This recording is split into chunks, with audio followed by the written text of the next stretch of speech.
ঢাকাকে বাসযোগ্য করে তুলতে কেন্দ্রীয় ও স্থানীয় সরকারের সমন্বিত উদ্যোগের বিকল্প নেই, একথা বললেন বিশেষজ্ঞরা।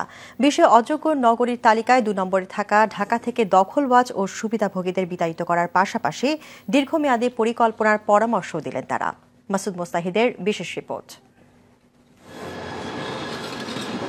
জীবিকার টানে প্রতিদিনই সারা দেশ থেকে আসছে মানুষ। বাড়ছে ঢাকার ঘনবসতি, সঙ্গে বাড়ছে দুর্ভোগের মাত্রাও। জনসংখ্যার দিক দিয়ে বিশ্বের ৫ম মেগাসিটি ঢাকা, যার প্রতি বর্গ কিলোমিটারে ৪৫,০০০ মানুষের বসবাস। আর প্রতি বছরে নতুন বসতি করে ৫ থেকে ৭ লাখ মানুষ। এত বিপুল সংখ্যক মানুষকে সামাল দিতে গিয়ে ঢাকা আজ টালমাটাল।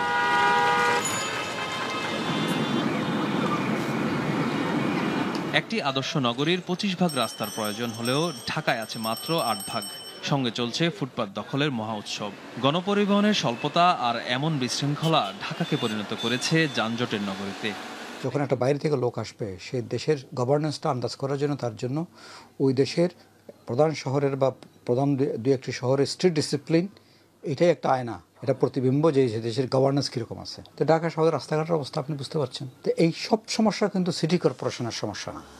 যখন তখন রাস্তা খোঁড়াখুড়ির কারণে ধুলাবালির স্বর্গরাজ্যে পরিণত হয়েছে ঢাকা। আর বর্ষা আসলে হাঁটু পানি, বাসাবাড়িতে গ্যাস সংকট, পানি বিদ্যুতের সমস্যা, এ যেন নিত্যদিনের দুর্ভোগ নগরবাসীর।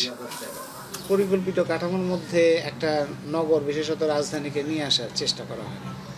এটা ছেড়ে দেওয়া হয়েছে বিভিন্ন ধরনের বাণিজ্যিক সুবিধা কিংবা দুর্নীতিমূলক তৎপরতা এগুলোর কাছে। তো তার সুবিধাভোগী আবার যারা, তারাই আবার নীতি নির্ধারণ প্রক্রিয়ার মধ্যে বিভিন্ন সময় ছিল। সমস্যাটা হচ্ছে এটা যে যারা নীতি নির্ধারণ করছেন তারাই আবার এর থেকে সুবিধা নিতে গিয়ে পুরো ঢাকাকে জনগণের জন্য একটা বৈরী পরিবেশ হিসেবে তৈরি করেছে। এতেই শেষ নয়, কারখানার বর্জ্যে নদী দূষণ, খালবিল দখল করে উঠছে বহুতল ভবন। নেই পর্যাপ্ত খেলার মাঠ, জলাভূমি আর সবুজের দেখা মিলাত দুষ্কর ব্যস্ত এই নগরীতে। ইউএনএফপির মতে ২০৫০ সালে ঢাকার জনসংখ্যা গিয়ে দাঁড়াবে ২ কোটিতে। আর এমন অবস্থা চলতে থাকলে কি হবে ঢাকার ভবিষ্যৎ, তা বলার অপেক্ষা রাখে না।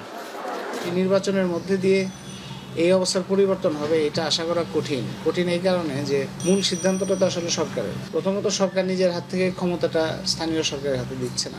ঢাকা শহরের নিজস্ব স্থানীয় সমস্যাগুলো এইসব নির্বাচনে খুব বেশি প্রাধান্য পায় না, কারণ জাতীয় রাজনীতির সমস্ত বোঝাটা স্থানীয় নির্বাচনের উপরে চাপিয়ে দেওয়া হয়, যাতে করে স্থানীয় ইস্যুগুলো হারিয়ে যায়।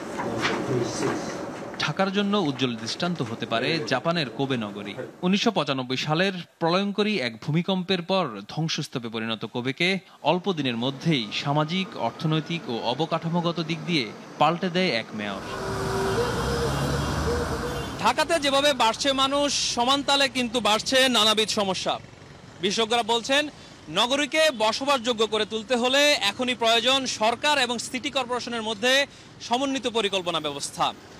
আর তা যদি না হয়, নিজেদের অধিকার আদায়ে জনগণকেই সোচ্চার হওয়ার পরামর্শ দিলেন বিশেষজ্ঞরা। মাসুদ মোস্তাহিদ, RTV, ঢাকা।